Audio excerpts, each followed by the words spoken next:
Good morning from WKYT News. I'm Bill Bryant, and we welcome you to Kentucky Newsmakers. Hope you're enjoying this Independence Day weekend. A little bit later, we'll look at how the 4th has been observed in Kentucky over the years. Historian Bryant will be here. That's a little later. But first, Kentucky Agriculture Commissioner Quarles is with us. The heat of summer is an eventful time in his office, which has far-reaching responsibilities. Those visiting amusement parks, going to county fairs with carnivals, or riding zip lines this summer may not realize that it's the Department of Agriculture that has the responsibility for your safety. As you travel, it's the State Ag Department that inspects fuel pumps to be sure that if you buy a gallon of gasoline or diesel, you don't end up with a quart. And it's also the responsibility in that case that has led the commissioner to look into credit card skimmers that are often installed by crooks on gas pumps. They can steal hundreds of people's credit card information with just a single skimmer. We're going to find out more about that. Also, the middle of the growing season in the Commonwealth right now, farmers always hoping the weather cooperates enough to allow for a good harvest. Agriculture Commissioner Quarles joining us on Kentucky Newsmakers. Thanks for coming. Appreciate it. Glad to be here today. This skimmer situation is, we're hearing a lot about thieves getting credit card information as people innocently pump their gasoline. Before I ask how they do it, a lot of folks have asked us, why is the Department of Agriculture the one responsible for looking into that? Well, the Department of Agriculture is more than just about representing farmers or agribusinesses. We're actually the state's largest regulatory agency. And as you said, if you buy a gallon of gas, if you buy meat at a deli, if you travel through an airport and need your luggage weighed, it is the Department of Agriculture that correctly monitors weights and measurements. And we provide a consumer protection element at the Department of Agriculture to make sure that the rules are being fairly observed throughout commerce. Are people sometimes amazed at the breadth of your responsibilities once they learn them? It's an often misunderstood office. Agriculture obviously has its focus to promote Kentucky farm products, but we have 4 main divisions. The Office of State Veterinarian, which looks at animal welfare, the transportation and disease issues with animals in and out of the state. We have a great marketing department. Most people are familiar with Kentucky Proud, which we love to promote, but it's another division is called Consumer Environmental Protection, and these are very dedicated employees. A lot of these folks live on the road, traveling to convenience stores, to gas stations, to grocery stores, even areas where consumers can bring weights and measurement equipment into our labs to get it calibrated correctly. So a lot of people are sometimes scratch their head. They don't really exactly realize how big of a scope Department of Agriculture is here in Kentucky. So while they're out there doing those inspections, you are asking them to take an extra step and take a look for these skimmers. What is the problem with this? What is going on? People are losing their personal identification and credit card numbers while they're pumping their gas. That's right. It's unfortunate that criminal behavior occurs at gas pumps through what's called skimmers. Skimmers are illegal apparatuses attached to gas pumps which, unbeknown to a consumer, steals that credit card information. That credit card information is later sold or used for identity theft purposes. And in the United States, over $3 billion is lost due to credit card theft at gas pumps. So the Department of Agriculture, every year we inspect over 60,000 gas pumps across Kentucky. And it only takes a couple extra seconds for our inspectors to take a visual look when they're opening up those panels while they're checking the seals and filters to see if these skimmers or hardware have been attached to these gas pumps. And so we're proud to partner with local law enforcement across the state to help cut down on consumer fraud. And the Department of Agriculture is going after credit card debt, maybe not debt, but credit card theft here in Kentucky. And Commissioner, you said that these are installed very quickly. There's even been a revelation now that in some cases they're using a Bluetooth technology so that they don't even have to really go back to the pump to steal the info. That's right. The skimmers we see increasingly have become more sophisticated, and a single skimmer can steal up to 500 credit cards in a single session. It doesn't take but a couple hours. And in a state with major interstate travel, with I-75, 64, and 65, gas pumps located near these crossroads of intersection are usually targeted, but they can be attached to anywhere in our state. And it really only takes a small amount of time for a lot of damage to occur.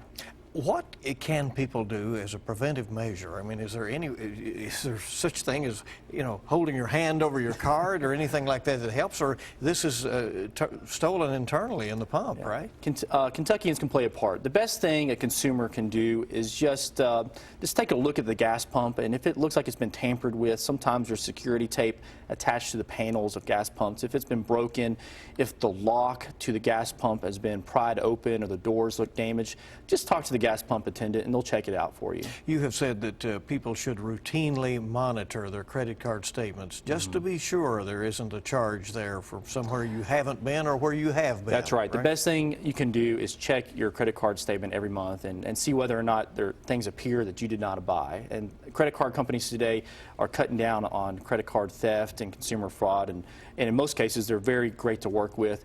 And so we're just going to do our part at the Department of Agriculture at no additional cost to the taxpayer to look out for credit card skimmers. We're talking about your other responsibilities. You inspect carnival and amusement rides in Kentucky as well, and folks may not know that. Does that mean that your folks go and check them out before any kind of, even county fair gets set up and going? That's right. So the Department of Agriculture, one of our many tasks is also to inspect amusement rides. And these include everything from roller coasters to county fairs to zip lines, and even inflatables that people rent for their backyards for birthday parties or for a nice 4th of July weekend. We're the ones that make sure that annually those machines are operating correctly, that they're permanent correctly, and so we provide yet another protection for Kentuckians in that capacity. So those, even the inflatables, they have to submit to that inspection? That's right. That's right. And so we have a dedicated team that traveled the state, and we're very responsive if there is an incident, but we try to play a proactive role, work with our carnival and fair operators as well as operators of fixed rides like roller coasters and also the inflatable industry to make sure that they are properly licensed and permitted every year. The Ark Park in northern Kentucky says it intends to have zip lines. You have not inspected at this point? The General Assembly just bestowed upon us the responsibility to inspect zip lines as well, so we're currently promulgating the regulations on how that would be done. And so we expect over the next year the Department of Agriculture will start inspecting zip lines as well.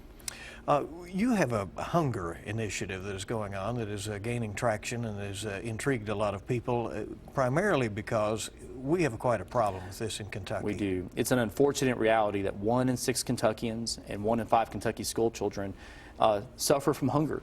It's called being food insecure.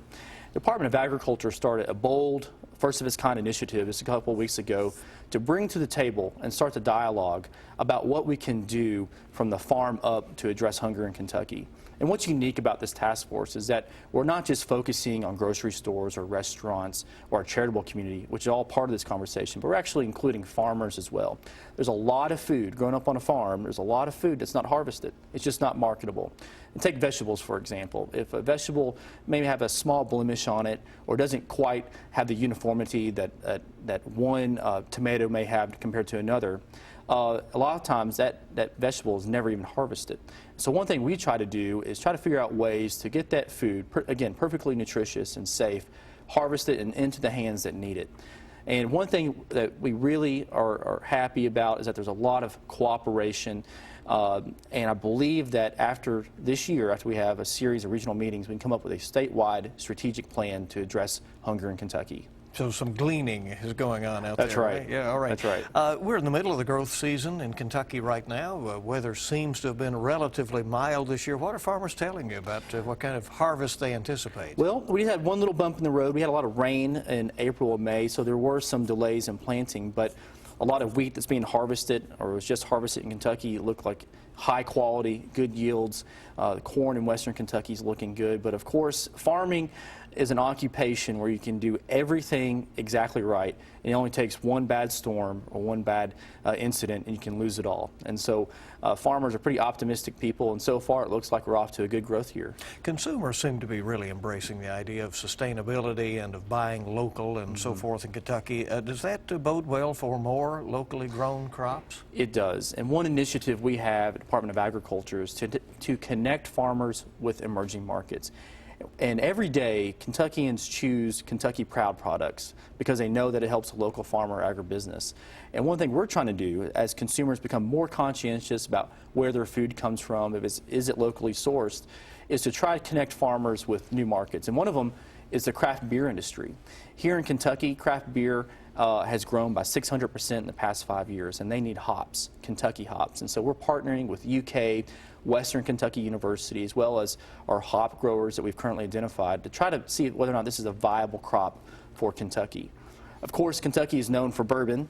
Bourbon capital of the world. We have more barrels of bourbon aging in Kentucky than we have Kentuckians, and we want to make sure they're buying Kentucky corn as well. So we're having conversations with our distillers right now. There's a hemp processing plant that is opening in Clark County that has out-of-state investment. Is that experiment with hemp in Kentucky proving out?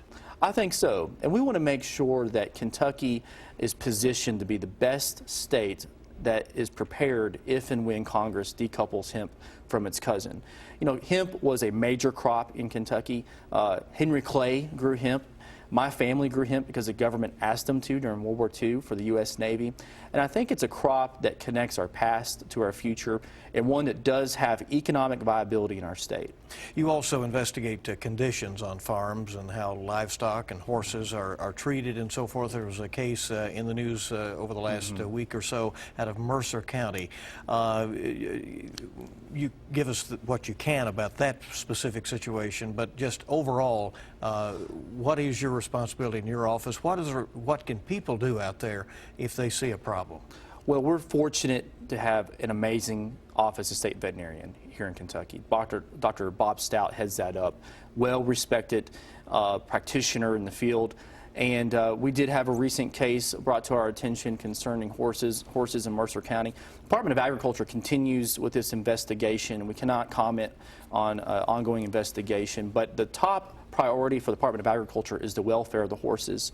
I believe there's 43 there right now, and since the day we received the complaint, we have been feeding them. We've been offering medical care for these horses, and I just want to say thank you to the generosity of the equine community here in Central Kentucky who have donated hay, feed, and other supplies. Well, you are not going to be going, you told us, to the Republican National Convention this year, right? You're a statewide elected office holder. Do other things keep you away? There's a lot of agriculture events Ag Commissioner is expected to go to, and I look forward to getting out and going to the county fairs and help inspire the next generation of agricultural leaders, especially with our 4-H and FFA exhibits. One reason I got so interested in the Department of Agriculture is that when I was a kid, I used to compete at those county fairs. And to see the Commissioner of Agriculture pass out an award or encourage a kid who's showing a cow or pig is something that a lot of these kids remember. So that's what I'll be doing this summer. Point out that you brought some interns along with you today from your office who are, I guess, learning with you this summer. That's right. We're happy to have a great crop of interns, you could say, highly qualified people who are going places in life. And at the Department of Agriculture, it's almost like family, and we want to treat everyone like family. And agriculture affects everyone at least 3 times a day. And here in Kentucky, because of these inspection responsibilities we touch every Kentuckian more than 3 times a day when they eat. Ag Commissioner Ryan Quarles, thanks for coming. We appreciate it very much. Hope you'll stay with us now. We're going to learn about some of the history of the 4th of July, some intriguing facts, and also how it has been marked here in the Commonwealth all these years. Historian Ron Bryant, always fun, always some colorful stories. Coming back on Kentucky Newsmakers. Welcome back to Kentucky Newsmakers on WKYT. Americans and Kentuckians are celebrating Independence Day weekend by looking back on a storied past and looking ahead to what may happen in the future. Historian Ron Bryant is known for the colorful way he brings the past to life with stories of the old days in America and here in the Commonwealth. How did those founding fathers have the courage to declare independence and set up this country? How have we endured as the oldest democracy in history? Did the framers intend for future Americans to live by the Constitution as written then, or did they want it to change with the times? And what can history teach us about the future? As we say happy birthday, USA, historian Ron Bryant is joining us today with his tricorn hat. Welcome, Ron. We have to be patriotic, don't we? What was the deal with those hats? That was a great fashion for quite many years, and it was just a regular round hat that they decided to make very nice by putting little things on it, tying it up, and that was really the height of fashion for quite a few years in the 18th century. So you were GQ in those days if you had that. Exactly. We certainly appreciate you coming in. Americans will celebrate the 240th anniversary of the Declaration of Independence in a big way on Monday. Yes. You've always told me that the 4th is the wrong day. The 4th is the wrong day. In fact, John Adams refused to even do public speaking on the 4th because he said it was the 2nd that we had independence, which really it was. That's when the founders actually did agree to declare their independence. It wasn't until the 4th that they got around to saying, okay, we'll do this kind of formally now. And of course, only one person signed the Declaration on the 4th, and that was John Hancock. Nobody else did. And did he ever? Is that why his signature is so large? He did that. I think he wanted to show posterity that he was the first to do that. So, you know, the Founding Fathers intended that Independence Day would be a big deal, Yes. right? Yes. They in fact, and 2 years after the Declaration, George Washington, even while the war was going on, the Revolutionary War, he gave double rations of grog and rum to his soldiers to celebrate the 4th. And even before the independence was actually achieved in 1783, Massachusetts was the first colony to actually declare the 4th of July a holiday in 1781. Wow. So they were starting very early. Why was the symbolism of that day so important to them? Because if you think of it, Bill, symbolism is everything in government, and especially in the 18th century, symbolism was more important probably than it is now. You had to found something, you had to create something out of whole cloth. And so the founders wanted to have a special day set aside that nearly established what I would call a civic religion. And that the 4th of July is the great day of the civic religion of America. It's the very unique day. And it would tell people for years to come that this is the time that we declared independence from Great Britain, that we created a nation, and we would always celebrate it and observe that. How courageous was it of those Founding Fathers to do that? More than you'll ever know. They put their lives on the line, because when they did actually sign the Declaration of Independence, when they did get around to it, they were saying, we are in defiance of King George III and the British government, and therefore we are traitors to that country, and we can be hanged if it goes wrong. They set their lives, their fortunes, everything, and many of them did not survive it. Some of them actually did perish during the war, and many of them lost their fortunes during it. We don't think about that very much. We think, well, they just got together in Philadelphia and signed that document, and that was it. No, it was a very, very brave thing to do.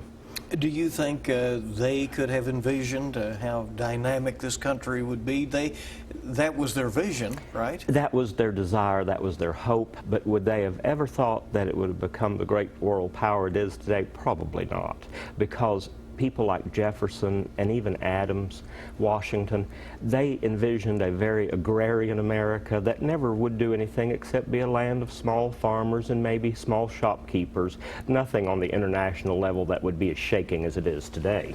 There was the fierce war, the Revolutionary War. Yes. The United States wins its freedom. It's 1789 before they get around to setting up the government, really, right? Well, as we know it. As we know it, 1789, of course, the Constitution. Of course, they had the Articles of Confederation before that, and that was a very weak form of government, but it got us through until finally a stronger document could be written. George Washington did not want to be king. No. He was offered the job, right? Well, let's say that silently a lot of people would go around and, say, maybe George should be King George I of America. But he actually said if that is tried on him, he would just go away. He would not have anything to do with that.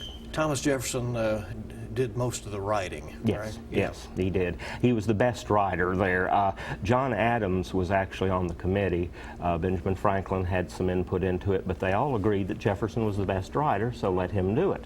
Unfortunately, Jefferson put forth a document that nobody could agree on. And so it was put back and forth into committee, back, forth, edited, and finally Jefferson nearly despaired of it, that it wasn't anything that he wanted whatsoever. Slavery was a big issue in it. South Carolina threatened to walk out and not sign it and take the rest of the slave-holding states with them. So yeah, it was a storm from the very beginning. And then there's this great divide that continues to this day about whether the founding fathers, those who set up this this country, intended for that Constitution to be a rigid rule that we would forever live by, or whether it is to be interpreted and changed with the times. I would say this: Jefferson and many of his followers would have said, it is a strict document that you have to follow to the letter. If it is not written down, you don't do it. The opposition to Jefferson, such as Alexander Hamilton, even George Washington, used the inference thing. You could infer powers into it. So the Federalists had the more progressive view of it. If we had followed Jefferson's example, we would still be basically in the 18th century mindset, and that would be that could be considered less than progressive. Well, and the country gets rolling, and then there is suddenly a desire for amending the Constitution, the Bill of Rights and so forth. Changes came early. Someone finally figured out when they had finished the Constitution, it really didn't say anything about what rights the Americans had. And so based on the British Bill of Rights, we decided that we would create those first 10 amendments, which are the ones that probably are the most argued about still to this day. Are you surprised or maybe even thrilled by the success of something like the Broadway play Hamilton that is getting so much attention? Does that get people once again interested in history, or are you concerned that there are lots of liberties being taken? Let's say a bit of both. As a historian, the stretching of history does bother me quite a bit, but it is good that you can take a subject like that and try to modernize it to an extent that it reaches an entirely new audience. I still think that the original is fine. You don't have to stretch those things, but it's good that we try that. It really is. Why is it so important that Americans learn from the past as we study our history and know it? Well, if we don't learn from the past, we're in trouble. Every country that has ever existed has found out if they do not follow the lessons of history, they're doomed, because history is a great teacher. It's like a parent, if you will. You're told when you're a child, don't touch that hot thing, it's going to burn you. We touch it anyway. And that's the way the country is. I mean, we have the lessons of history. It says, if you do this, you're going to be in trouble. We do it anyway. And we're in a dynamic time right now, aren't we? Oh, my goodness. This is one of the most dynamic times in American history. In fact, this being, of course, a presidential election year, and with it being one of the strangest election years, I think in history, to be honest with you, especially in my lifetime. But it is a dynamic time. We are seeing probably, Bill, something that the Founding Fathers feared more than anything else.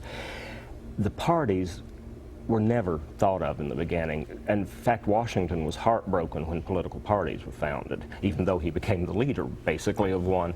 But now you're seeing pretty much the beginning of the death of the two-party system as we know it. And that's going to be interesting down the road, too, because we've always grown up with Democrats and Republicans. And, of course, there's a myriad of other parties out there, but nobody pays attention to them.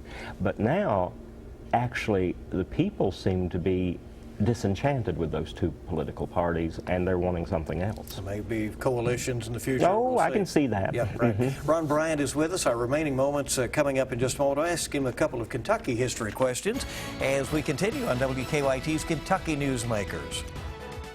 Welcome back to Kentucky Newsmakers. Historian Ron Bryant is with us. We're continuing, been talking about the 4th of July. Let's ask him a couple of Kentucky questions. Governor Matt Bevin has shaken things up in Frankfort early in his administration. He's been challenged in court with some of his reorganizations. Has Frankfort ever seen a scenario like this? All too often. Yeah. It's nothing really new. There has been difficulties between the legislature and the governor for ever since we've been around, basically. And of course, the legal forces get involved sometimes in it. This is not new. It seems to be, in one way, a little bit more pronounced, but that is because this is a totally different mindset that has come in. And it's not business as usual. And so that will shake things up. There's just no getting around that. History gets a short shrift in schools. There's no longer that required year in middle school. I know that troubles you. Oh, yes, it does. And the question is, how can students be counted on to support state government and its initiatives and so forth if they don't know how we got here? Bill, one of the greatest errors that we have done in this country is to try to denigrate history, push it aside as something that is really not that important. It is a subject that has to be taught, or we are going to create a generation that doesn't even know how the government works. And ask some of the younger people today, how does our system work? And I would be fearful of what the answer would be from a lot of them. Now, I'm not meaning all, because there are some very, very dedicated young people. But as a whole, we are not teaching history or civics. Civics is something that is extremely important because you have to know about your government. It is so sad when you see the percentages of people that do not vote. As a teacher, I always ask my students in college every semester, are you voting? And every year it gets less and less and less. And I ask them why, and they say, it doesn't do any good. We're not affecting anything. And one of the good things about this presidential election, a lot of young people have gotten involved. It seems to have gotten people awake. It has indeed. Ron Bryant, thank you so much. You are very we appreciate welcome, it. sir. We want to thank you for joining us for this edition of Kentucky Newsmakers. Hope you have a safe 4th of July and a great week ahead. And we hope you stay with WKYT News for the latest.